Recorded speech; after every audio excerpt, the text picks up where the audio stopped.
ಅಲ್ಲ, ಆಡಳಿತ ಇದ್ರಲ್ಲ ನಡೆಯುವುದು ಏನೂ ಇಲ್ಲ. ಸರ್ಕಾರ ಈ ಕೆಟ್ಟ ಪದ್ಧತಿ ನಾವಂತೂ ನೋಡಿಲ್ಲ. ಇದೇನು ಅರ್ಥ ಆಗ್ಲಿಲ್ಲ. ಈ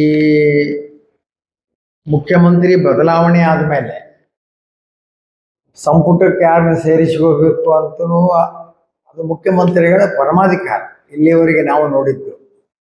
ಅದನ್ನು ಲಿಸ್ಟು ಹೈಕಮಾಂಡ್ನವರ ಕಳಿಸೋದು, ಸಭಾಪತಿ ಉಪಸಭಾಪತಿದ ಲಿಸ್ಟ್ ಅವರ ಕಳಿಸೋದು, ವಿಧಾನಸಭಾ ಅಧ್ಯಕ್ಷ ಉಪಾಧ್ಯಕ್ಷರ ಲಿಸ್ಟು ಅವರ ಕಳಿಸೋದು, ಪೊಲಿಟಿಕಲ್ ಸೆಕ್ರೆಟರಿ ಮತ್ತೊಂದು ಎಲ್ಲ ಲಿಸ್ಟು ಅಲ್ಲಿಂದನೇ ಬರುವುದು, ಖಾತೆಗಳನ್ನು ಕೂಡ ಅವರ ಹಂಚಿಕೆ ಮಾಡೋದು. ಮೊನ್ನೆ ಹೋಗಿದ್ರಿ ಇವರು ಮುಖ್ಯಮಂತ್ರಿಗಳ ಕುಂತು ಬಂದರು, ಹೋಗಿ ನಾವೆಲ್ಲ ಕಳಿಸ್ತೀವಿ, ಬುಧವಾರ ರಾತ್ರಿ ಒಳಗಾಗಿ ನೀವು ಹೋಗ್ರಿ ಅಂತ, ಹೊಳ್ಳಿ ಹೋಗಿಬಿಡ್ರಿ ಅಂದ್ರಂತ. ಹೋದ ಕೈಲೇ ಬಂದ ದಾರಿಗೆ ಸುಂಕ ಇಲ್ಲ ಅಂತ ಇವರು ವಾಪಸ್ ಬಂದರು.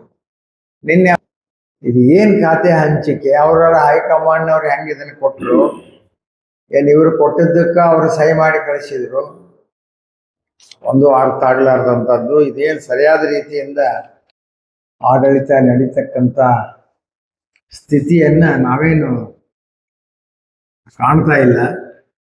ಇದನ್ನು ಎಂದೂ ನೋಡಿಲ್ಲ. ಅಲ್ಲ, ಅವ್ರ ಹೈಕಮಾಂಡ್ನಾಗ ಕೇಳೋಲ್ರಾಕ ತಾವ ಕೈಲಿ ಬರ್ಕೊಂಡ್ಬಂದು ಇಲ್ಲೇ ಯಾರ ಮಾಡ್ಬೇಕಲ್ಲ, ಅವ್ರ ಲೆಟರ್ ಆಡ್ಬೇಕು ಬರೆಸ್ ಕಳಿಸ್ತಾರ ಅಂತ ನಾಚಿಗೇಡಿನ ಇದು ಮುಖ್ಯಮಂತ್ರಿ ಪರಮಾಧಿಕಾರ. ಶಾಸಕಾಂಗ ಪಕ್ಷದ ನಾಯಕರಾಗಿ ಆಯ್ಕೆ ಆದ ಮುಖ್ಯಮಂತ್ರಿ ಆದವರು ಯಾರನ್ನ ಮಾಡ್ಬೇಕು ಯಾರನ್ನ ಬಿಡಬೇಕು ಅನ್ನೋದು ಎಲ್ಲ ಪಂಗಡ, ಜಿಲ್ಲೆ, ಜಾತಿ ಇವೆಲ್ಲಾನು ಒಂದು ರಾಜಕೀಯ ಪಕ್ಷವಾಗಿ ಎಲ್ಲಾನು ನೋಡಿ ಮಾಡ್ತಕ್ಕಂಥದ್ದೇ ಪದ್ಧತಿ. ಆದ್ರೆ ಅವರ ಲೆಟರ್ ಆಡ್ಬೇಕು ಬರೆದು ಕಳಿಸ್ತಾರ ಹೈಕಮಾಂಡ್ನವರು. ಮತ್ತ ಒಂದು ಕೆಂಪು ಮುಖ ಹಿಡ್ಕೊಂಡು ಅಡ್ಡಾಡ್ತಾನ ಅವ್ರ ಲೀಡರ್ ಅಲ್ಲೇ. ಸಂವಿಧಾನ ಸಂವಿಧಾನ ಸಂವಿಧಾನ.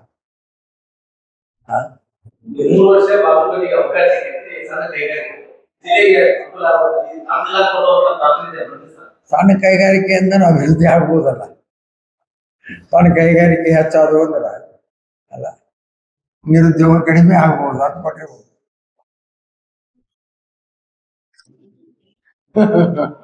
ಫೋರಂ ಭರ್ತಿ ಆಗೋದು ಬಿಡುವುದು ನನಗೆ ಸಂಬಂಧಪಟ್ಟಂತ ವಿಷಯ ಅಲ್ಲ.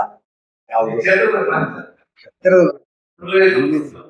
ನಾವಿದ್ದಾಗ ಏನ್ ಮಾಡೋದೆಲ್ಲ ಮಾಡೀವಿ, ಹೌದಾ?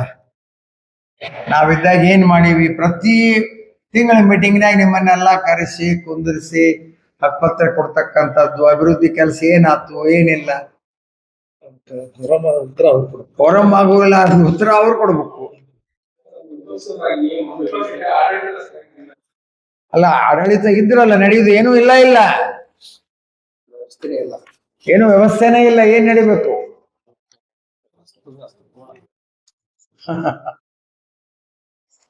ಮಾಡೋದ ಒಂದ್ ದೊಡ್ಡದಂತ ತಿಳ್ಕೊಂಡ್ಬಿಟ್ರ. ನಾವಿದ್ದಾಗ ಶುರು ಮಾಡಿದ್ದೀವಿ. ಇವತ್ತು 3 ವರ್ಷ ಆದ್ರೆ ಇನ್ನೂ ಈಗ ಕೆಟ್ಟ ಸರ್ಕಾರ, ಈ ಕೆಟ್ಟ ಪದ್ಧತಿ ನಾವಂತೂ ನೋಡಿಲ್ಲ.